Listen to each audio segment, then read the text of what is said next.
Alrighty, take two on this, I guess. So we will jump right into it. There we go. Sit start polls number 5, DFS week 4. This is tweet 1,000. Eric? Tweet 1,000. That's actually kind of an accomplishment there. That's pretty cool to say. Yeah, I guess. I mean, I botched tweet 1,000 take 1. So this is tweet 1,000 take 2 as we deleted the first one. You're right. So maybe this one will go better. We can do tweet 1,000 and get 1,000 views. It doesn't seem like it's going better. Not yet. It will. It seems like it's in the toilet. The plays will be good though. That's what really matters. You know what play wasn't good last week? What play? My play at quarterback. Yeah, who was that? Taysom Hill. Yeah, he sucked. He didn't play. Yeah, that's why he sucked. The Packers played 2 quarterbacks. I thought for sure they were going to give some run to those other guys, but they let Hundley go the whole game outside of 2 series from Rodgers. So that's kind of a valuable lesson there. Is just be ready to check your lineup an hour before for preseason games. Yeah, but there wasn't even much information about that. People were shocked that Rodgers was playing when it came across 15 minutes before. Then when Rodgers played, you're like, oh, what's going on here? Yeah. So that was not good. I was really upset about that. Yeah. Oh well, what can you do? That was a low exposure thing that we were saying. Right. That was just kind of a home run try. Yeah, exactly. A little homer helmet pick. We like to do those every now and then. Low entry. Just went for it. But preseason. Let's recap the weeks. Preseason week 1 went really well. Preseason week 2 went really well for us. Or not. I mean, that was more of a cash week for me personally. Sure. Week 3 started off really well.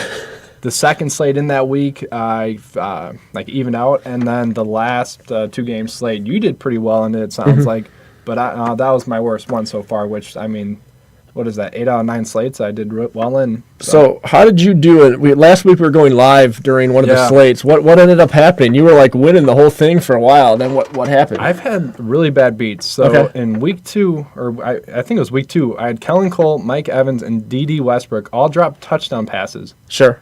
And those, if I would have just had one of those, it probably would have won me a competition. So Okay. that was my first bad beat. My second bad beat was I thought I had the Eagles defense on my top lineup. I had Carolina Panthers, and they had a pick 6, but it got down on the 1 yard line. And then Cameron Arce-Payne punches it in.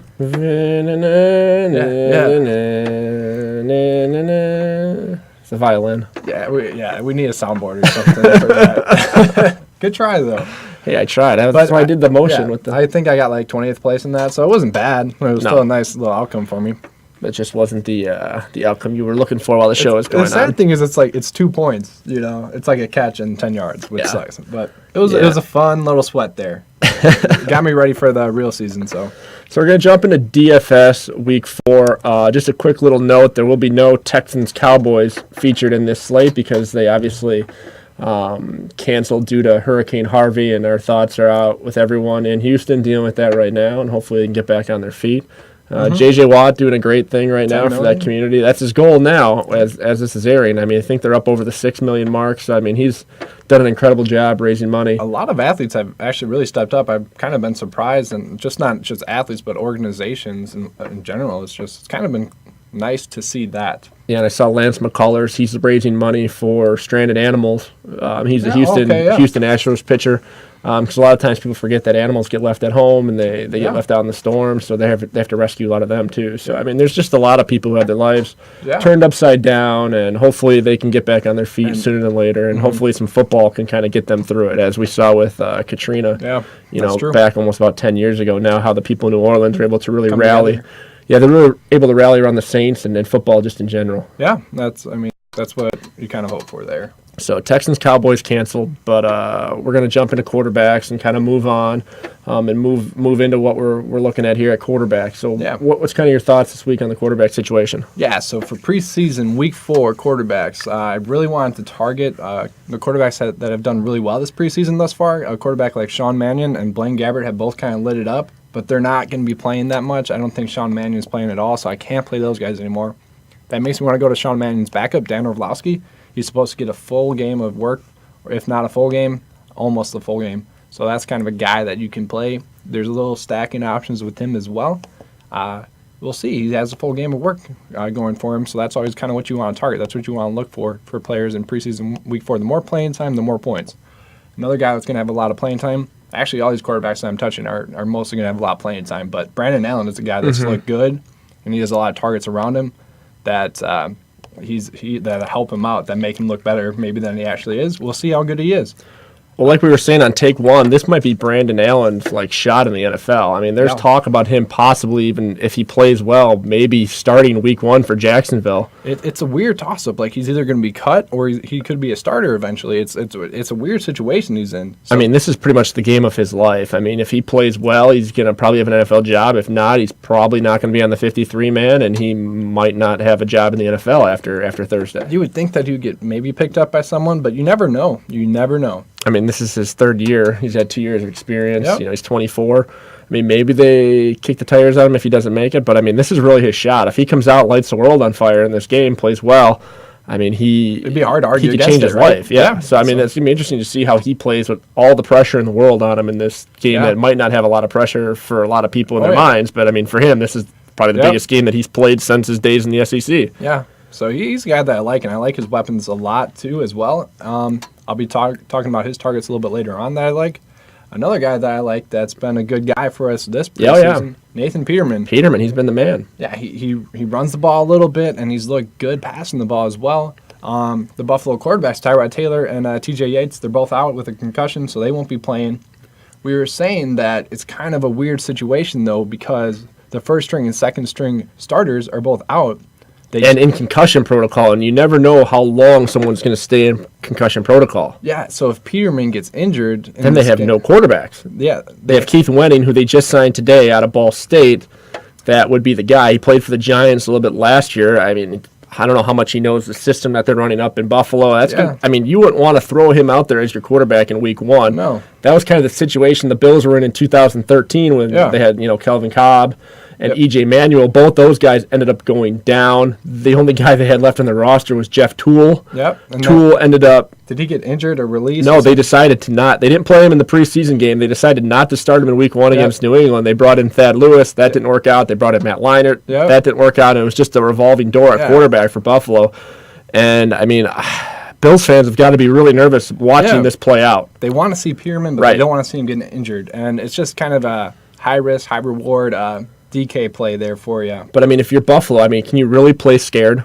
Well, with your third-string quarterback? I mean, I think you really have to just go for it. And if you hope Peterman doesn't get hurt and you just kind of roll the dice and just play with it, I think. Do you think they're teaching him up to be like, hey, protect yourself a little bit more? Oh, gosh, yeah. So, I mean, throw it away, get out of bounds, don't take unnecessary hits. Yeah, I mean, with any quarterback that runs, and Peterman's ran his entire career, he's been well-versed in how to not take hits, especially when you're predominantly a running quarterback. Yeah.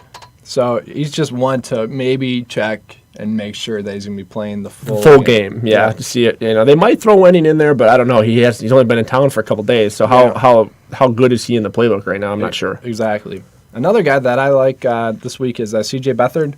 He's looked good this whole preseason. He's kind of been one of San Francisco's shining moments players for them. He's ran it a little bit. He's thrown it pretty well. Yeah, he started as the number 3 quarterback in camp, and now a lot of people are voicing his support for him to be number 1 over Brian Hoyer, just the way he's looked in preseason. He might be a guy that ends up being QB1 in San Francisco, depending on what happens with Hoyer, because Hoyer never seems to finish a season, and you never know what you're going to get from Hoyer. Sometimes he can put up some good stats, and sometimes he's very mediocre. So, I mean, the Niners don't really have anything to gain by playing Hoyer all year. I mean, he's just kind of holding a place. So if Beathard can come in and really show that he can run the offense, maybe, by the end of the year, C.J. Beathard is the quarterback for the 49ers. And I really wouldn't be surprised to see at this point, knowing where the Niners are projected to end up this year. So. But as far as DFS, he's been great in preseason. Oh, yeah, and he's going to continue to be great, you would think. He's probably going to get a lot of run in this game, even if he plays. Yeah, I would imagine they want to get a good look at him. Yeah. Because I can't imagine they're going to play Hoyer at all, really. Yeah. I mean, there's nothing to gain for them to play Hoyer. Because if he ends up getting hurt, then they have to go with Beathard. So, I mean, I don't think there's any reason to rush Hoyer out on the field this week. And kind of going along with that same thought process of not having to rush in your starter when one's already injured, Joe Flacco is injured. Yep. Ryan Mallett is the starter right now. Joe Flacco's kind of looking to be ready for week 1. But Josh Woodrum has the Baltimore third-string running or quarterback. He's actually rushed the ball, though, for 2 touchdowns. So he's a guy that can get it for you on his feet. He's kind of looked good. He's more of a rushing quarterback a little bit, but he throws the ball too. He's kind of a low ownership play that I like. I don't like Baltimore too much because the matchup that they're in, the Saints and the Ravens, they've given up the least amount of points each in this so far in the preseason, so it's kind of hard to see that being high scoring. And what do we love about Baltimore in the preseason? They do love to run the ball. They love to run the football. So, I mean, that maybe is a way you pivot away at quarterback just because Baltimore will run it. They've shown they like to run it, and they've got backs that can run it. Yep. So, I mean, we'll touch on that a little bit here later. But, yeah. Let's get to your favorite play of the night. Yeah, my favorite play is Matt McGloin for the Eagles. He's thrown the ball a lot this preseason. I think he has the most passing attempts this preseason. If not, it's one of the top. He's thrown the ball 20 times each game, so he hasn't really lit it up. But if you're throwing the ball that much and he's going to be playing a full game pretty much, that's a guy that I really want to target because he's got some decent targets around him in that Philadelphia Eagles offense. It's hard to imagine him not getting 10 points for you. Yeah, McGloin's a pretty proven guy. I'm not sure how much they're going to risk Carson Wentz at this point. They got Nick Foles and Dane Evans as well. So, I mean, I don't know how they're going to split the carries, but, I mean, I'm sure McGloin's going to get his opportunity. And when he's given his opportunity, he's been able to put up numbers in the NFL. Yeah, and he's been the backup that's playing the most for some reason. I think that they're trying to see what they got in him to see if he should make the roster or not. Yeah, a lot of interesting position battles in Philadelphia, especially in the backfield. We'll touch on that in a little bit. Yeah, that'll be one to watch out for too. The quarterback that's kind of an intriguing play. He might have a little bit more high ownership than he does just based on his name is Cardale Jones. Okay. The old Ohio State quarterback. He got traded from the Buffalo Bills about 2 weeks ago to the Chargers, and they say that he's going to be playing the full game. And he's a guy that can run the ball a little bit, and he was kind of a playmaker for the Ohio State Buccaneers. So the Ohio State Buccaneers. The Buckeyes. Wow. The Ohio State University. The Buckeyes, not the Buccaneers, dude. My bad there. Yeah. Yeah, Jones, I mean, that was a guy that got them on that run to that national title. I mean, he came in, everyone thought that Wisconsin was going to go into that Big Ten championship game and run. Yes, we did. Well, no, a lot of people did. I mean, Ohio State was a dog in that game. Yep. And, without J.T. Barrett, Cardale Jones came in and lit the world on fire. Yeah. And, I mean, he really propelled them in that season. I mean, he kind of caught the world on fire. People at one time thought he might be the number one pick in the draft. That didn't end up being the case. He went to Buffalo, spent a couple years under Tyrod Taylor. But, I mean, this guy has all the tools in the world to be a good quarterback in the NFL. It'll be interesting to see if he's learned anything under Phillip Rivers. Mm-hmm. And, Mike McCoy, I believe, is still the coach in San Diego. I'm not sure if they made a change or not. I'd have to double-check that. But San Diego's offense is really built around the pass that sets up the run. Yep. So it'll be interesting to see if he's learned anything in that new offense. And that being said, there's not really any running backs to really target. For I'm sorry. Chargers. I'm dumb. No, it's not McCoy. It's not McCoy. It's actually it's the coach that was the offensive coordinator in Buffalo. Lynn? No. Yeah. You're right. It's Anthony Lynn. Yeah, I'm pretty sure. Anthony Lynn. I'm just trying to double check that, but I'm pretty sure that's the coach. Yeah, and that's probably why they brought in Cardale Jones. That's exactly why they brought in so that's why they liked what they saw. But yeah, San Diego, they don't have that many good backup running backs, so I feel like they're going to have a good look at Cardale Jones. Yeah, and I mean, if anyone's going to know what Cardale Jones can do, it's and how to help him too. Right. I mean, and so it's kind of the same system he was in Buffalo. So I mean, it'll be very interesting to see what ends up happening there in the quarterbacks. Mm-hmm. And then just one more play that I could see is Kyle Sloter from Denver. I knew I was going to mess that up. Yeah, that's a tough one. I mean, it's a Northern Colorado guy. I mean, not many people know about this guy. Yeah, so, I mean, but reports coming out are that he is going to play most of the game. Paxton Lynch is most likely out, and Trevor Siemian is the starting quarterback, so he probably won't play too much. He is the third-string guy. He might not make the team. He's not that proven. So I imagine they're going to give him a lot of run. It's kind of going to be the same situation as the Nathan Peterman one, where he should get a lot of run, but you don't really want to injure your third-string quarterback either, with your second-string quarterback also injured. Yeah, Anthony Lynn. Yeah. It's getting harder and harder with these coaches having short leashes like they do. True. Mike McCoy was only there, I think, for 3 years. I did know that. That was the reason they brought in Cardale Jones. But, yeah, that'll be interesting to watch going back to that to see kind of what happens. Buffalo is, that's a different style of offense. They try to set up the run, to set up the pass with, Taylor and Buffalo. And, I mean, obviously they like him, so I'm interested to see how Jones does. Yeah, the more and more we talk about it, that might be the play that I, like, because it's probably going to be under the radar. Yep. And, I mean, he's probably going to throw it a little bit. in this game, and like I said, he has been in the system, so it might be interesting to see what happens there. Yeah, it's like a nice little play off of Peterman, who might not get that much run, McGloin, and so it could be a nice little ownership play, but he does kind of have that name value, so it'll be interesting to see what his ownership is. Yeah, very interesting. So what do you want to move on to? You want to move on to running backs? Yeah, let's go on to running backs. Okay. So we kind of touched on the Philadelphia Eagle running backs a little bit, so let's just segue to them. Sure, yeah. That's a position battle right now. There's a lot of guys playing for jobs in that Philadelphia backfield. Yep, and the guy that I've touched on a lot this preseason and liked a lot was Corey Clement. He's scored 2 touchdowns. He's been really good on the passing downs. He's been he's been good at blocking on passing downs, so that'll give him more playing time. Another guy that I like is Danielle Pumphrey. He's caught the ball out of the backfield, and I feel like these two you can pair together in your lineup. Interesting. And they'll give you a nice solid base floor of probably like 14 points. Somewhere around that range. I kind of see them getting 20 points, so total. With their receptions and stuff, they'll have a nice floor. Yeah, I mean, no one's really taken that Eagles job and has cemented their place to be the starter in Philadelphia. No, that includes LeGarrette Blount. That includes Darren Sproles. I mean, you wouldn't think Sproles would be the number 1. I mean, he'll still be the scat back as the 3. But, I mean, there's really an opportunity for Corey Clement, Danielle Pumphrey, Wendell Smallwood, and, Byron Marshall, too, to kind of really take that job. I think Marshall is still out, but he's a guy that they liked a lot last year. So, but I mean, really, the star of the preseason has been Clement. Yeah, undrafted, from Wisconsin. He's gotten better and better each week, and he's taken snaps away from Pumphrey. So, I mean, if you're looking between those two, I definitely think you're probably looking at Clement just because he's been productive. And I would imagine that he would probably be the first guy to get run. Yeah, with the starting with the close what will resemble the starters the most. Yeah, but they might just intermingle a lot in that lineup, so we'll see. Yeah, it'll be interesting. Like I said, a lot to play for Philadelphia in the backfield. I'll tell you what, one of those guys, if they don't make it on the 53 man, they'll be on someone else's 53, if not practice squad. Just talking about the Philadelphia Eagle running backs, I think the one that I would want to own right now is actually Wendell Smallwood. Okay. Over LeGarrette Blount.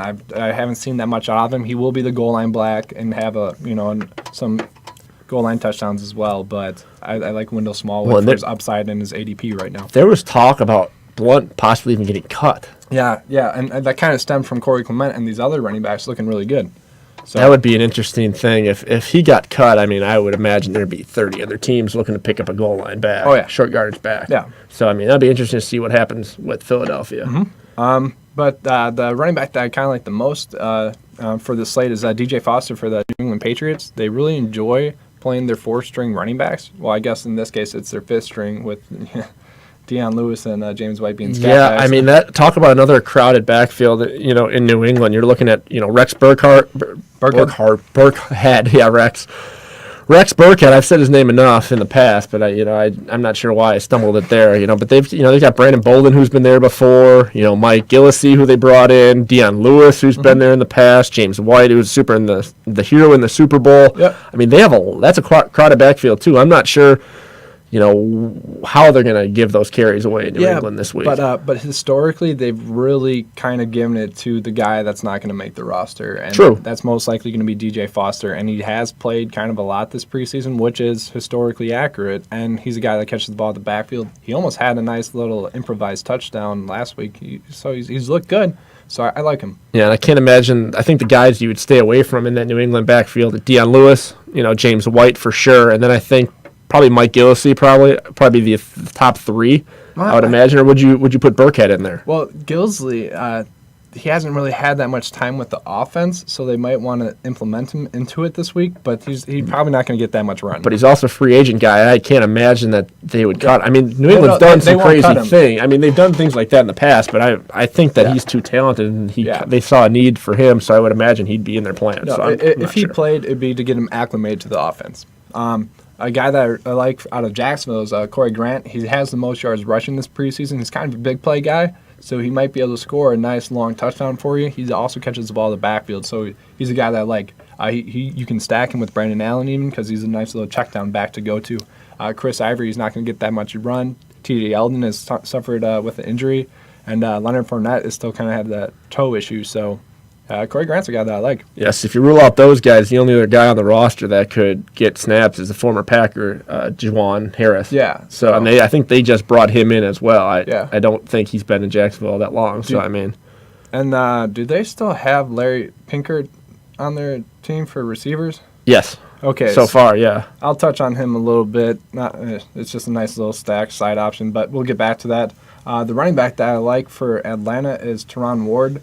He's kind of their third best running back on their roster right now, and he's been pretty good this preseason.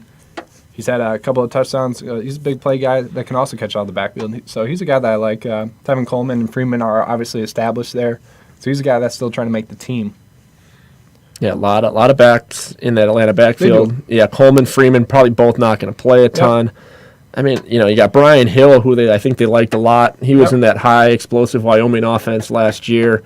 He might be a guy that gets some run too in that game. It's really, you're throwing darts here and hoping that one of them hits bullseye here, and he could be the guy. It's a lot of guys that you maybe haven't heard of this week that are going to do a lot of the damage and get you the points in DFS. And that's kind of why I like to do that stacking option that I said about Corey Clement and Pumphrey. It's just you're kind of giving yourself a nice floor there. So pick a team you think that's going to run it a lot. Yep.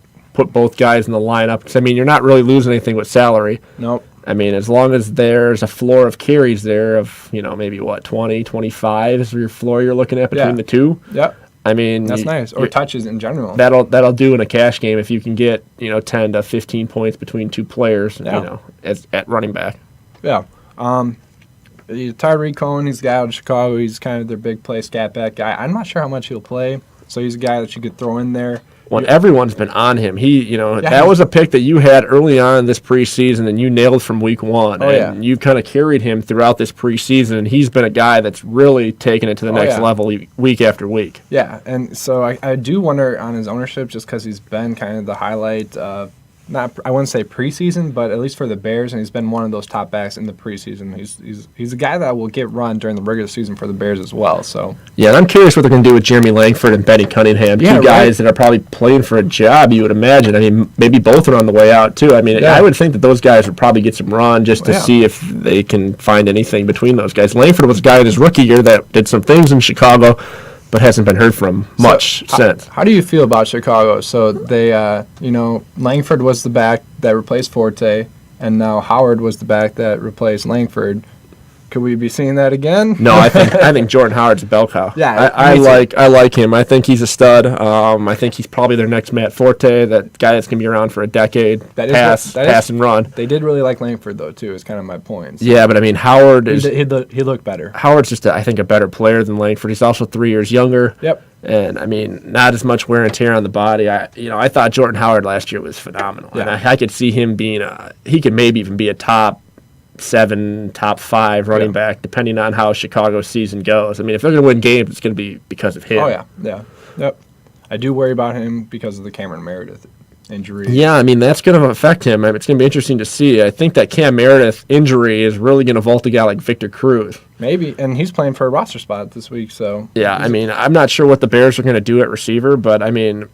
I would imagine that they'd have to keep a veteran. Right? I mean, that's what I was thinking too. I saw reports that they might cut him. I'm like, how? How can you do that now? So that was interesting. I mean, they have Kendall Wright, who's a veteran. They have Marcus Whedon. They've got Ruben Randall. I mean, they've got some veteran guys, but I mean, there's some non-veteran, some young guys like Tanner Gentry, another Wyoming guy. Yeah, he has come out of nowhere and has really been the star of camp in Chicago. He's a guy I really liked for receivers that we'll get to as well. But. So he's been great. Yeah, I mean, we're going to talk a lot about Wyoming in this broadcast. Yeah, who would have ever thought that? I mean, if you're not, you have to watch Wyoming. If you get Jacob Hauser from Wyoming, yeah. Okay. I mean, well, they're playing with a guy that might be the number 1 quarterback last year in Josh Allen. I mean, that helps. That team this year is going to be good too. They've brought some guys back. A lot of his skill positions graduate. If you like college football and you like to stay up late and you have CBS Sports Network, I know there's a lot of ifs in there, but if you can find it, that one person, watch Wyoming. They're a fun football team to watch out of the Mountain West. So I mean, we'll kind of get back on track here. Kevin White could be the guy that steps out. The Bears need him to be that guy that steps up in the absence of Cam Meredith. And I believe he does. I believe he's the guy that you want to target. He's kind of going pretty late in drafts. So. Yeah, he's that guy. I mean, that is some bad luck that he's had the last 2 years. Yeah. Injuries cost him both those seasons. You wonder if he's injury prone or bad luck. You know, it's tough to tell until when you're a rookie, at least. Right. I mean, until you can get out on the field and you see how the nicks and bangs, add up. It's interesting to see. But I'm really curious to see how he progresses and how Glennon and Trubisky can mesh with with the Bears offense. They're like I said, strange team. I think we had them at 4.5 wins is what. No, it was 6. It was 6. I thought it would be 4.5. It was 6. It was 6. So I mean, they're still I think predicted to finish last in the NFC North, but. It wouldn't shock me if they, it hurts at losing Meredith. Yeah. So I mean that might not help them get to that. I thought maybe they could be 8-8, but losing him that's going to hurt them for sure. Zach Miller's a guy that I kind of like on the low end set for a tight end that could step up. But let's get back. Let's get back to running backs. Yeah. So Elijah Penny for the Arizona Cardinals and then Andre Ellington are both kind of playing for a spot. Chris Johnson is as well, but I don't imagine he's going to get that much run. They're both guys that paid off for you during the preseason, so I would imagine they get some run. One of those two are going to be a nice play for you. A guy that I like is Josh Ferguson out of Indy. Tremaine Pope is injured, and so is Wynn, so he's going to get a lot of run. Frank Gore is pretty old, so maybe pretty old. Pretty productive still, but he's getting up there. He's not going to play. No, he's not going to play. So he has a lot of experience. He's an experienced veteran. He's not old. There we go. Sorry. But yeah, Ferguson's a guy that I like. Frank will come after you if you call him old. And we don't want that. No, God, no. Where you at, Frank? Just kidding. All right, but Ferguson, he's going to get a lot of work. Another guy that would probably get a lot of work is Terrell Watson out of Pittsburgh. He had 12 DK points last week. But a guy that I really need to touch on is Raheem Mostert. For the San Francisco 49ers. He has been another guy, along with Beathard. He's kind of stepped up this preseason. He's talked his way into the roster, or played his way into the roster. He's looked good. He's talked his way, huh? Yeah. Hey, Coach, I can play. Give me a shot. I can play. I can really do it. I'm good. Give me a shot. I'm good. That happens a lot. That's how they get on the field. Then they play. Hey, I want to go back to that Pittsburgh backfield. Yeah, okay. You talked about Watson. Yeah. That's not the guy you talked about last week. Yeah, well, Connor. James Conner was the guy that you looked at last week. What's going on with him, and why is he not the guy this week? I just, the second string guys, they don't get as much run. The fourth preseason game is for these guys that are trying to make the roster. They're on the roster bubble, and I believe that's more Terrell Watson than Connor, because Connor is kind of the handcuff to Le'Veon Bell. So and with Bell's whole holding out thing, he's supposed to be coming back on Friday. We'll see. But yeah, Watson's a guy that I think will have a nice little run for you. I just think that's a guy that I think a lot of people are going to look at and be like, oh, Connor, he's been great. He's not the starter. Plug him in. That's why I want to touch on that, just because he has been a guy that's been great in preseason. Yeah. Another guy that's been great in preseason, got a lot of hype, is Chris Carson out of the Seattle Seahawks. He's not a guy that I don't think I really want to go for him this week, though. I just don't know how much run he's going to get in that Seattle back for it. They're hard to predict, so you're kind of really taking dart throws there. All right, let's move on to receiver. We've been talking about running backs long enough. Who are some guys that you're looking at in the wide receiving game? Yeah, so a guy that I like a lot is another Patriots player is Austin Carr. You saw him last week kind of do well, kind of this whole preseason. He's getting a lot of targets, and he looks good. He's gonna be a guy that makes the roster, but he's just a guy that gets a lot of targets. He has a nice floor for you. Another guy that has a nice floor for you is Matt Collins for Philadelphia Eagles. He had 10 receptions and 100 yards this preseason. That's not bad. You could stack him and Bryce Treggs with McGloin. Yeah, that goes with that's kind of the stack you're looking at, is because you really like McGloin. So, I mean, if you stack Hollins and Treggs together, is Treggs going to play? He was injured last week, didn't make the slate, but is he going to be back? I believe so. What I've seen is yes, but that's definitely something to look at. There is also, I forget his first name, but Ward. He's a guy that you could put in there if Treggs is out. Another receiver that I like is Farrell Cooper. He was kind of the guy that they were talking about last year, stepping up for the LA Rams. He has 8 receptions, 100 yards in the TD. He looked good so far, so I think they're trying to implement him to the offense a little bit more. My boys, Kellen Cole and D.D. Westbrook, they're the people that you can stack with Brandon Allen. I don't know if I really have to touch on them. They've looked really good this preseason. D.D. Westbrook has looked phenomenal. He's been probably the best receiver in the preseason so far. And Kellen Cole, he dropped that touchdown. That hurt for me. Stacey Collie for the Minnesota Vikings is a guy that has 160 yards, and he's looked good. And I think he's still trying to play his way into the roster, so he's probably going to be a guy that gets a lot of run for you. Yeah, Minnesota, that's interesting. They probably won't get a lot from Diggs or Thielen. Those guys are pretty locked in. I mean, Coley could be a guy that plays. Yeah, they have Rodney Adams as well, someone you can maybe try to play. If you want to do the low ownership stack, you could do those two. And Taylor Heineke for the Minnesota Vikings. That'd be a low ownership stack that you could do. Taiwan Taylor is a receiver that's been getting some work running the ball as well. He has 140 yards receiving. The Levante Carew and Jakeem Grant. That's so weird. I love saying it, dude. The double R's. Levante Carew. You just say it so strange. But both guys have paid off for you in the preseason. Carew scored a touchdown for you the first week. Jakeem Grant scored a big touchdown last week. He showed his playmaking ability. Sadly, that was the only week I didn't play him, and probably the last 2 preseasons. It was the only week I didn't talk about him. Yeah. Of course that happens, but he's a guy that we liked. It was just kind of an afterthought last week for some reason. It'd be interesting to see who throws those guys the ball. You got Brandon Doherty and you got David Fales. I'm not sure how much Matt Moore or Jay Cutler are going to play in this game. I can't imagine that Cutler plays a ton. Yeah, I didn't know who to stack at quarterback for that one, so I kind of kept that one, away. Josh McGee for the Falcons, he had 12 DK points last week. That wasn't bad. Jordan Taylor for Denver Broncos is a guy that kind of stood out for me on film. He didn't have that many points. He only had 6 DK points. Jacob Billingsley is another guy. Billingsley is another guy that stood out for me. He only had 7 DK points. He had 7 targets, though. And he was a playmaker. He's a guy that returns the ball, and he looked good. Billingsley! Yeah, I know. Billingsley! Every time. Oh, love it. Love it. Texas forever. Texas forever. Tommy Lee for the Saints, another guy, the Gentry for the Bears as well. Tanner Gentry, yeah. You kind of skipped over this. What about Seattle? They've got some production in their wide receiver core, especially really down the chart. I think Tanner McAvoy had a touchdown catch last week. He did. And then Keston Williams as well. He just had a touchdown, a long touchdown. So, I mean, I didn't know who to stack there. There's weird reports about Boykin, that Austin Davis might be playing his way into the second string role. So. Interesting, because Boykin was the guy that we talked about the first week, and he really lit it up that first week. Yeah, so that's one I'm definitely keeping my eye on. If Austin Davis plays a lot, I'm going to be stacking those 3 in a lot of lineups. I just didn't have that much information to give you guys a strong opinion on that. But those are 2 guys that I do like for a long play potential. And Austin Davis was a guy at one point who was deemed as a starter in the NFL, and he just didn't pan out with the Rams. But I mean, now he's with a better organization. Yeah. Maybe they've found something for him as a backup. He fits that offense too. His style of play fits that offense a lot. Do you want to segue into tight ends? Sure, go for it. Okay, so Trey Burton, he's a guy that we touched on a lot every week. It seems like. Yeah, and he hasn't really paid off yet. But he gets a lot. He gets the playing time. He gets the targets. He has gotten you like 6 DK points each week, which isn't bad. But these next few guys are guys that we've liked, and I love this guy's name, Bucky Hodges. Yeah, Bucky in Minnesota. I love it. They love him in Minnesota too. I love it.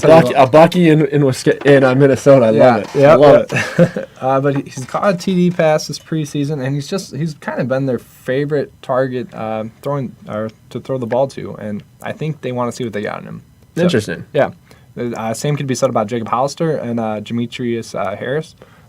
Jacob Hollister looked dominant in week 1, and and he's playing for a roster spot now. He is, and because New England's tight end position is crowded. Yeah, and so he's going to get a lot of playing time, I believe, because of that. So he's a guy that I really like to target again, and I could. You're going with the Belichick theory of if you're on the chopping block. Oh yeah. It looks like you might make the roster. You're going to play. It's paid off. Yeah. Tyler Gaffney for me last year's preseason. I loved it. So yeah, Hollister, good player. It'll be interesting to see if he can get back into the fold, kind of get back into the mix. He had a great week 1, like you said. He was best tight end on that slate. Yep. Are those guys all like former basketball players or not? Not Hollister. Harris is. Demetrius Harris played basketball at Wisconsin, Milwaukee. Never played football since high school, but he's been in the league now for about 4 or 5 years. So. I could have swore Bucky Hodges was. Maybe. I'm not sure. Yeah, I'm not sure. You got Tim Wright for Detroit as well. It was a guy that kind of was a last-minute add for me onto this list. He had 3 catches on 30 yards. Not a bad play.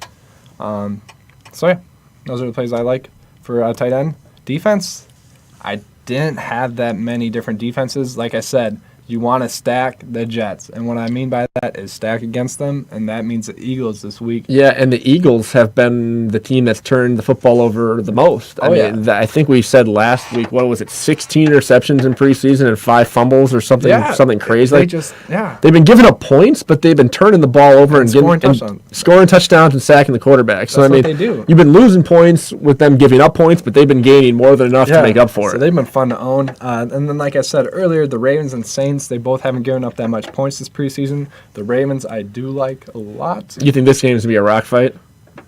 I mean, it's hard to say for preseason, but I've had to put my money on one being pretty low scoring. It'd be that one. Yeah. Interesting. So those are the three defenses that you're looking at: Baltimore versus New Orleans versus Baltimore, and then Philadelphia going against everyone's favorite team, the Jets. Yep, exactly. And so for like games to stack would actually be that Philadelphia New York Jets game. A guy that I forgot to touch on, our Darius Stewart for the Jets. Yeah, he has looked good for them. I've been pumping Robbie Anderson a lot, but it might be time to start pumping some Darius Stewart. He's looked good. He's been a playmaker. Yeah, it's definitely a situation you need to keep an eye on in New York. I mean, that's going to be a team that's going to trail a ton. Oh yeah. So they're going to be throwing the ball a ton, and they don't have any proven wide receivers on that team. Look at Jacksonville like 3 years ago when Allen Robinson and Allen Hurns popped up out of nowhere. Yeah, that team was terrible, but Bortles, I think, finished as a top 5 quarterback that year in fantasy, despite I think he led the league in interceptions, but he had a ton of touchdowns and threw for, I think, 5,000 yards. Yeah, so we're not pumping Luke McCown up. No, we're not. No, that's not what we're saying. But there will be some opportunities for Jets wide receivers, I think, this year. And that might be where you can find somebody week 1, week 2 on the scrap heap, waiver wire type of deal, and all season going forward to see if a guy meshes into that spot. Typically, somebody rises up and someone takes a position. That's usually how that works. And then the Jacksonville Jaguars and Atlanta Falcons are both teams that are pretty high-scoring offenses, so that's kind of a game I want to target. And then the New England Patriots versus the New York Giants. Patriots have given up the most points this preseason, and they've just, I don't know what it is, but the Giants are, I don't know who to play for them just yet. Need to do a little bit more research on that because their beat writers suck or something. Wow, that's a shot. You really just said the New York media's beat writers suck. They're not. That's a good point. Hear that, number 1 media market in the country? You guys are not doing your job, according to this guy. Do it better. No, but the Patriots have given up a lot of points, so there's going to be someone to target in that game. But I also obviously really like the Patriots players for that as well. Is Jacoby Brissett going to play a lot, or? I don't know. I mean, New England doesn't have a lot of options in the back. They're not going to play Tom Brady. That would just be dumb. And they're probably not going to play a ton of Jimmy Garoppolo, I wouldn't think. I mean, maybe Brissett's a guy you look at. Yeah. I mean, I would look at reports and see if he plays. Sure, start him. That guy, he's productive. He can run. He can throw. If Garoppolo and Brady are out, if I'm in a cash lineup, I lock in Brissett. Locking him in for sure. And then depending on when that news comes out, he may be in play for GPP. If that news comes down 10 minutes before the game, that's who I'm looking at. Yeah, and kind of the reason why last year's preseason, him and Tom Brady actually split the workload. I know Brady had his suspension then, so it was kind of interesting. Well, yeah, because with the suspension, Brady could not practice or be with the team for 4 weeks. So, I mean, it was kind of like the Zeke Elliott thing last week where he got a lot of run in that game because he's not going to be able to play in practice because he was going to be suspended. And so that's something maybe Doug Martin gets to as well this week. So it's just kind of something to look out for. But yeah, do you want to dive out of the DFS for this week? Sure. You want to talk about actual fantasy football? Yeah. Let's get into that a little bit. Let's just go over the RB rankings. Hey, before we start, you want to hear something awesome? What is? So I had an auction draft this Sunday. Yeah. I had no clue. Yeah, you're not an auction guy? No, I didn't. Oh. I had no clue the draft was. Okay. I missed the text message. Oh, jeez. The commissioner sent out the text, and that's just not a good commissioner. Who is? No, he sent out texts. Oh, you just. I didn't see them or I don't know. I have a team that got auto drafted, so maybe I'll post it at some point and just kind of see what we should do. I didn't even really look at it. I don't know if I can jump on. Just that sad. Let me see if I can jump on my Yahoo right now. Since we're talking about drafts and stuff, I actually have wound up with Ezekiel Elliott in the second round a lot. And then that caused me to reach for both Kareem Hunt now and Darren McFadden. Okay, well, let's go over my team, and we can kind of talk about my team here real quick. I have no idea how it shaped up. I have no idea. I just found out today, like about an hour ago, that I drafted a team. So my quarterback is Russell Wilson. Yeah, that's good. I like that. But we got him in the second round. Well, in an auction. That doesn't matter. Okay. So I don't know how much I paid for him. So I don't see salary on here at all either. So I'm not 100% sure. Mike Evans was our top pick. That's not bad. We got Martavius Bryant as the other receiver. And then the third wide receiver is Amari Cooper. So it's a 3-receiver league. Your receivers aren't bad. It's a 2-receiver league with a receiver, running back, tight end position. Okay. So then we'll go to running back. It's Mark Ingram and Eddie Lacy. that sucks. That's not great. And then CJ Procise is in there too, so that's not just garbage. We're gonna have to do something on the waiver wire for sure. That's horrible. Yeah. I would maybe even try to trade someone like Mike Evans maybe for like a Kareem Hunt and just like another, maybe is it PPR? Do you know? I have to look. I'm a bad owner this week. I guess so. It wasn't before. But I'm not positive if it changed. Because we changed. We weren't auctioned before either, so I'm not sure if PPR is now in it or not. Yeah, that's an interesting situation there. But this might be one where you have to trade your stud. We also got Jack Doyle, Karma. I don't like Jack Doyle. I don't want him on my team. I was presented with the opportunity to take Jack Doyle in like the second to last round, and I didn't. And then in the last round, I got Julius Thomas. I wasn't sure if I was happy about that or not, but you definitely caused that to happen because I was like, Dave said I can't get Jack Doyle, so let's not do it. Oh, man. All right, so he's going to go off, so I'm going to keep him. He's going to dominate. Then on my bench is Michael Crabtree, which solid. That's great. Yeah, that's good. So I can probably trade a receiver is what you're... No. You should trade for Derek Carr then, so then you have the stack. Yeah, I don't know if I can get him. I mean, I've got Jameis Winston as a quarterback that I can maybe trade. Okay. And then I've got John Brown... like I said, CJ Procise and then Colby Fleener are the bench guys. Somehow I have two kickers, so we're going to change that. Yeah, got Steven Hauschka for Buffalo and Phil Dawson from Arizona. That's what happens when you miss your draft. Yeah, apparently. And I got two defenses. I've got the LA Rams, yay! They're not bad. And the Jacksonville Jaguars, yay! So you're dropping the Jaguars and Phil Dawson, and then it's not bad. You have... Jameis Winston you can stack with Evans, but I really like Russell Wilson this year, so that's an interesting situation there. Yeah, so I mean, there's some opportunity. I'm trying to see who is available. Ooh, our guy Cooper is available at receiver. Cooper Kupp for the Rams. So maybe we can make that move. Now everyone in my league's gonna be watching this and they'll be like, I gotta get him. Is Kevin White there? I gotta get him. I don't know. We'll have to go deeper into the thing. Just kind of looking over this just real quick. Guys that are available. I have to kind of go down the list, but that's kind of the name that sticks out. Cole Beasley's there. No. What about defense? So a defense that I like a lot this year is the New England Patriots. I'm sure they're gone. There's a Patriots fan in the league. I'm just saying in general because they're going to be going against the Bills, who their offense probably won't be that good this year. They're going against the Jets a lot this year, and they're going against Pick 6 Jay Cutler. So that's a nice defense to target. So here's what we got. We've got Tampa Bay. Okay. Philadelphia. Okay, yeah, that's nice. LA Chargers. They're good too. I think they'll be good. Buffalo. Miami. Wait. Buffalo's going against the Jets week 1, I believe. So that would be the one that I would want to pick up for week 1 and probably start them. Their defense isn't that great, but you'd imagine there's going to be some turnovers. You got Buffalo against the Jets. So, I mean, maybe that's what we do. Maybe we just make that move right now. It's a nice sneaky little play. Just pick it up right now and get rid of Jacksonville? Is that what we want to do? Yeah, and I know we touched on kickers a little bit. A strategy that I really like to do is when you're not when you're going against a quarterback, like let's say this is going to be a bad example, but you're going against Aaron Rodgers and Mason Crosby. There's not going to be a lot of field goals in the game, is what you're saying. They're going to have to keep up? No. So, let's say I want to think of a better kicker. So, let's say you're going against Jameis Winston and Nick Folk is on the waiver wire. You want to pick up Nick Folk and put him at your kicker spot if your kicker sucks, because then if Jameis Winston doesn't score on drives but he gets in the red zone, that's 3 easy points that you gained that he didn't because of his quarterback. And either way, you're most likely going to gain a point when they gain 4 points. You're playing a quarterback, you're trying to take his kicker, because if they don't score touchdowns, then you're going to get points. You're going to get points either way. So it's a nice little safe way to make sure that you're going to keep close. So that's a nice play. So here's what's available at kicker. Dustin Hopkins, Caleb Sturgis, Nick Novak, Jason Myers, Dan Carpenter, Nick Folk, Mike Nugent, Roberto Aguayo, Andrew Franks, Connor Barth, Cody Parkey, Greg Zuerlein. So Dustin Hopkins would be the only one that I would maybe go for just because he's in a high-powered offense. That's kind of who you want to target for kickers is just teams that score a lot. Yeah, and if I sort it by extra points made, Dan Carpenter was actually the highest, but he's inactive. He doesn't have a job. Andrew Franks from Miami actually had 39 extra points. Yeah, I believe that.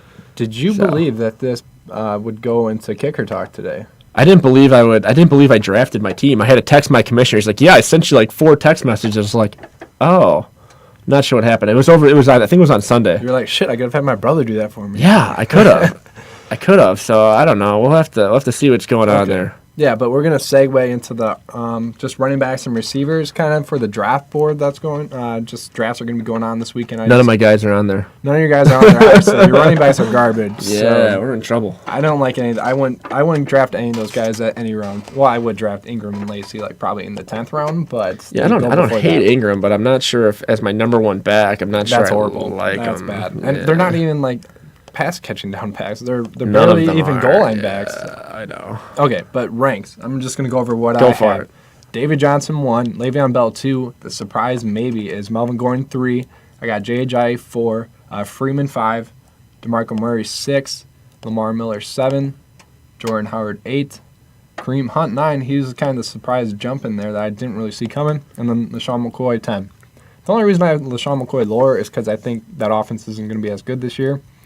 Defenses are going to be able to play against him a lot more like they did with Todd Gurley and with the Rams last year. And I just believe that they won't be in the playoff hunt or playing too well at the end of the year, so they won't want to run him as much, risk an injury.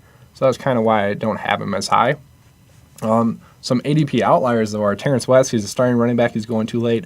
Darren McFadden, you're going to get 6 solid weeks out of him. And in that offense, he's going to be a top 15 back, and he's going way later than a top 15 back for 6 weeks. That can really help you out in your season. Make sure you make the playoffs, because once you make the playoffs, you don't know what's going to happen. That's your goal, is to make the playoffs. And then you can maybe win your championship. Doug Martin's going too late as well. He's looked really good this preseason so far. He looks like his old playmaking self. And then Matt Forte is going way too late. Him and Bilal Powell are going to split carries, and they're going to be the only ones in the offense that are making it work. If I had to choose one just based on their ADP that I wanted, it'd be Forte, because he's going like 5 rounds later. So, I mean, Bilal Powell's looked good. He's been a playmaker, but he's 29 as well. He's an older running back as well. So they're not going to be trying to build a feature back out of him. So it's just going to be hard to see them, doing that well. But I like the floor that both of those guys present. And then I'll just talk about the receivers. So just some receivers I think will outperform their ADP. You got A.J. Green. He's as receiver number 6. I think he'll do better than that. Evans is receiver 5. He'll do better than that. Jordy Nelson is 4. It's kind of getting picky. I think he might be top 3 this year. But then we get Really? You think Jordy Nelson's going to be that high, even with the addition of Martellus Bennett? Yeah, I still do. Interesting. Yeah, so that is kind of one where he's either going to get better or he's going to get a little bit worse. He's not really going to stay the same, I don't think. So I'll be one to watch. But normally players that come off of an injury like his, they get better the second year more so than the first year. So that's kind of where I get that from. Another guy that's been injured a lot is Keenan Allen. I think if he doesn't get injured, he's going to way outperform his ADP. He'll be a top 10 receiver. He's currently going at receiver 8. Cooks as well. He's going at receiver 8. With that Edelman injury, I think that helps Cooks a lot, and that's going to help him be a top 10 receiver and probably top 5. We'll see there. He's a big play guy, so you won't know when to start him week to week. Yeah, and that was a guy we didn't like. Yeah, but before the Edelman injury. Yeah, so Cooks. Yeah, it'll be interesting. Obviously, on like I said, those winter and games that aren't in domes, it's going to be hard to trust him. And just remember that for DFS as well. Play him in domes probably is the way to go with that. Devontae Adams, I think his ADP at 21 is a little bit too low. Yeah, it could be. I mean, you still got that Green Bay team. I mean, it's really going to be tough to figure out who's going to be the guy, because we've seen all of them be the guy at one point. I mean, Nelson's been the guy. Yeah. Adams has been the guy. Cobb has been the guy. You can imagine that at some point Bennett this year will be the guy. Yep. I mean, so if you have a share of any of those guys, I think you feel fairly safe, but I'm not sure how high the ceiling is because there's so much wealth to be spread around in the Green Bay. I think Aaron Rodgers is the guy you need. Well, yeah, definitely. He's the guy you would want the most, but number 2 receivers in that offense have really flourished, so I think the number 2 is Adams, so that's why I like that call. Kelvin Benjamin's going at 23. His ADP does keep going up, so if you had a draft earlier on in the summer, you got him a lot lower. His ADP keeps going up. I think he'll finish better than wide receiver number 23. And some other guys, Sammy Watkins, Brandon Marshall, Devontae Parker, they're all going around receiver 30. I think they'll all finish a little bit better than that. Marvin Jones and Kevin White, receiver 50, and that just seems way too low for those guys. Marvin Jones, he was a beast last year for the first 6 or 7 weeks, and then he kind of tailed off. You're seeing it again. He scored 2 touchdowns in a row in preseason. I know it's preseason, but he beat Malcolm Butler for that touchdown, and Malcolm Butler's a respected cornerback. And then Kevin White, he's going to be the number 1 receiver. So, and then just going the other way, some receivers I don't believe will outperform their ADP is OBJ at 3.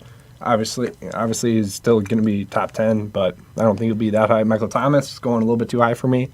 Saints receivers, they've always been really good, but they haven't been top 10 good. Yeah, Michael Thomas at 7 seems really high. And yeah, it's just a little bit high for me. And the Saints like to spread it around. They got Ted Ginn now and Willie Snead.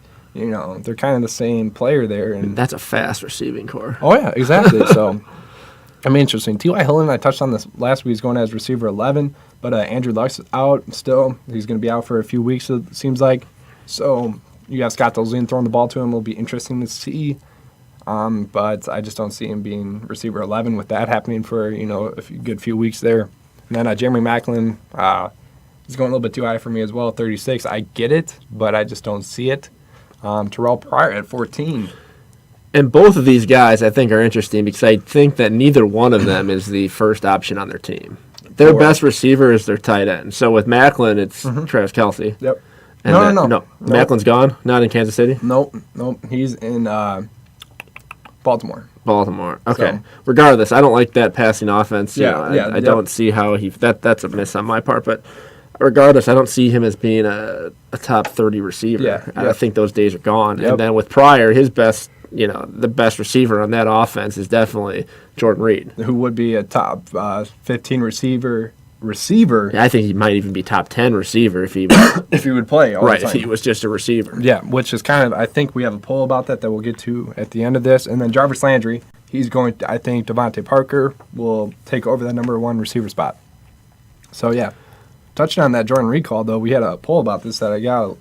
I don't know if people just didn't really get it or whatnot, but my question was if if these tight ends all stay healthy the whole year, which ones would have the most fantasy points? Okay. I figured Gronk would win. I thought it'd be more like 50%. Right now it's at 65% in favor of Gronk.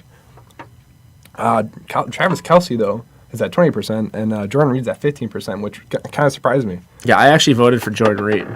Did you? I did. He's averaged the most points at the tight end positions per week. The caveat there was for the last 2 weeks. If you stay healthy. Yeah, exactly. And Reed did not stay healthy the last 2 years. I mean, that's the caviat. Yeah. I mean, if he stays healthy, I think he might be the best especially out of the bunch. In PPR leagues too as well. So I was really surprised at how low his votes were. I'm surprised that Gronk was so far ahead. Yeah, I mean, I think he is the best tight end. Oh, he's the best tight end for sure. But we're talking fantasy. But I'm not sure that gap is that big between those 3 guys. I think it's a little tighter than it is. Yep. I mean, I don't think you're losing. If Gronk's going in the first round and you can get Reed. He's going in the second round. Sure, if he's in the second round. But you get Reed in the 5th or 6th. Right, if you can do that or Kelce around there, that's a lot of value. Think about it. Jordan Reed and Gronk are both injury-prone tight ends. And they're going to both have the same fancy output, but one's going 3 rounds later. That makes more sense for me to draft Jordan Reed. I know that wasn't how I phrased the question at all, but I was really surprised that Gronk was that high up. Another one that I had was going off of the Julian Edelman one is if he misses time this year, this is right when he got injured, who benefits the most? Sure. I know it was during the game when Chris Hogan went off for 2 Ts. Oh, who would you say benefits the most, just on that team in general? I mean, I would think... Honestly, I think it'd be one of the running backs. Yeah, I didn't know who to put on there at the time. I would think it'd be James White, honestly. Yeah, I think it's going to be either White or probably Burkhead, depending on how that whole backfield works. Maybe Deion Lewis. I don't know. I think it's going to be one of the running backs because they really like to get the mismatch in the slot. Yep. And that's where Edelman's going to be missed. Yep. And so I think their best option is probably I would say it's probably James White. Yeah, I would say too as well. That wasn't an option on the poll. I think he would have been the by far winner though if he was. So that's kind of why I didn't want to put it. The guy that was next in line was Malcolm Mitchell though for this poll. Which is interesting because that's a guy who's really not consistent. And he's looked good in flashes. So yeah, and that might be a guy that's even battling for a roster spot. To be completely honest. Yeah, he get that surprise cut like Aaron Dobson did a couple of years ago. So yeah, I mean he's a guy who's looked good, showing it, but in New England they love consistency, and that's just something Malcolm Mitchell hasn't been. I mean Hogan's been much more consistent than he has. Yeah. So I know we asked this question like the last 3 weeks, but who's your favorite running back now? Rookie running back now. Rookie running. It seems like it changes every week. All the time. You've got Delvin Cook, you've got Larry Fournette, you've got Christian McCaffrey. I mean, I don't know. I mean, Joe Mixon's in there. And now Kareem Hunt. Kareem Hunt's in there as well. You don't have Larry Fournette on there. So, I mean, I still think it's probably McCaffrey. Do you? I see. I'm going to go Hunt. I'm going full Hunt because in Andy Reid's offenses, those running backs have produced the most for fantasy running backs. Sure, but there's plenty of times those Andy Reid offenses that you don't know who the running back's going to be. You think it's one guy, and then it's a completely other guy. But when he has an established workhorse back. Sure, I mean there was weeks though when you thought West was going to be the guy, and it was Ware. That's true. And you just never know with Andy Reid what he's going to do. Injury related though. Sure, but I mean Andy Reid pops up, yeah. Andy Reid is just really close to the vest of those running backs, and he's not afraid to shuffle them in and out. Yep. So I mean, I'm not sure it's a lock that Hunt's this guy. Everyone's saying draft him, get him on your team. I would personally draft him over. I think there's more. He's going to have more of a workload than these other guys. Maybe not McCaffrey though. Yeah, I think that's why I'm saying I think he's a first round pick, right? McCaffrey. Yep. He's going to catch balls in the slot. He's going to play on third down. I think McCaffrey's the guy for sure, especially in PPR. Because I think he's going to get the touches and he's going to be able to make plays catching the ball too. Yep. And Hill for the Bengals isn't going to go away. So Mixon, I think, is just being drafted a little bit too high for me. Well, I don't know. I mean, who knows what Cincinnati's going to do? These rookie it's definitely going to be the year of the rookie running back, I think. So it'll be something to watch. Interesting to see. Mm-hmm. So, who's your favorite play out of the week out of the whole slate? What's your guy for the whole slate? Out of running back, receiver, all positions. Right now, if I had to do it right now for quarterback, all positions. All positions. Who is your lock to be in a lineup? Okay, so if D.D. Westbrook was playing and I could guarantee his playing time, I would have to play him. But I'm going to go DJ Foster. Okay, for New England. Yep, that could change, but right now it is. I really do like Corey Clement and Pumphrey as a stacking option. And then receivers, I still like Austin Carr a lot.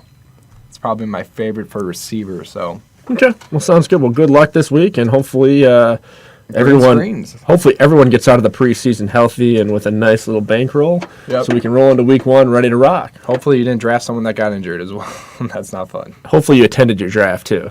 I can't believe you didn't. Okay, Jesus. Yeah, that's pretty bad, right? What's it going to take for us to make my lineup a winner?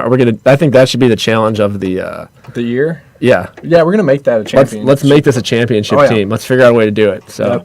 Maybe that can be like the league's. Sure, we can make it the league's. Polls league. Make it. We can make it the. I'll change the name of the team too. We'll make it the Start Polls. Whatever. You guys vote on his roster decisions. Yeah, we can do that. We already made one decision. We're going to stream Philadelphia's defense against the Jets. We already made that addition. So we dropped the Jaguars, picked up Philadelphia, and that'll be our defense. No, it was the Bills, but Philadelphia is the. Oh, Bills. Excuse me. My number one play for DFS. Yeah, is the Eagles? The Eagles. Sorry, yeah, the Eagles were this week. The Bills are next week. We picked up Buffalo. That's right. I think we picked up Buffalo. We'll double check. No, you did. Okay. All right, so we'll look at the waiver wire. We'll get this team up to par. I'm really looking forward to next week's DraftKings, though. Finally get the real names. That's not the right way to phrase it, but the big names, the marquee names, the guys you know. Oh yeah, the big money too in contests. I took 20, and I won some good money, but it wasn't. Yeah, I was playing some dollar games, and I was sitting in 15th place, and I was like, oh, that's great. $5, fantastic. Yeah, so it'll be nice to be in those bigger contests and win a little bit more and just get the season started with. I'm looking forward to week one. I see some salary adjustments, seeing some bargain players. So that's where you shine, is those bargain guys. So it'll definitely be interesting for people to listen to the podcast just to get those bargain guys alone, because this guy seems to find them. He knows how to hit on those bargain guys. Yeah, and then. Yeah, I mean, pretty much. You got to help me with the higher price guys, and then I'll get the low We'll see. We'll see how it goes. We'll start bringing in some other people into this podcast as well. Hopefully, once we get through the preseason, a lot of names that people don't really know. It's hard to touch on that with them. So. Yeah, and I've got a guy who's really into analytics, but currently he is job trained in India. So, and then my guy, it doesn't really work out right now because he is. he's really into DFS, really into things, but Yeah. I don't get to talk to him all that often because he is on the other side of the planet. But he'll be coming back to the States here shortly, so we'll get him involved in the podcast as well. Yeah, my guy just, he was the guy that just got married, so he's going to be getting acclimated back into DFS a little bit more. So, yeah, it'll be a good season to look forward to, that's for sure. I got my biggest draft coming up on the weekend, so I'm pumped for that. What about you? Any drafts this weekend? No, I missed my draft. Okay, and on that note, wait. Let me do my dropped plays that we dropped. Oh, plays that we dropped? Yeah, so because you dropped Tyson Hill a lot. I did drop Tyson Hill. That was a play that we just dropped there. I should have called him out on that. I got my Crabtree jersey. Because Crabtree drops the ball a lot. I've got Crabtree on my team. Well, you gotta get used to drops then. I hope they don't count drops as negatives. I was supposed to wear this like halfway through the podcast, damn it. Okay. Well, on that note, don't drop on your drafts. I have Crabtree. I feel like I missed. He's good. No, he's good.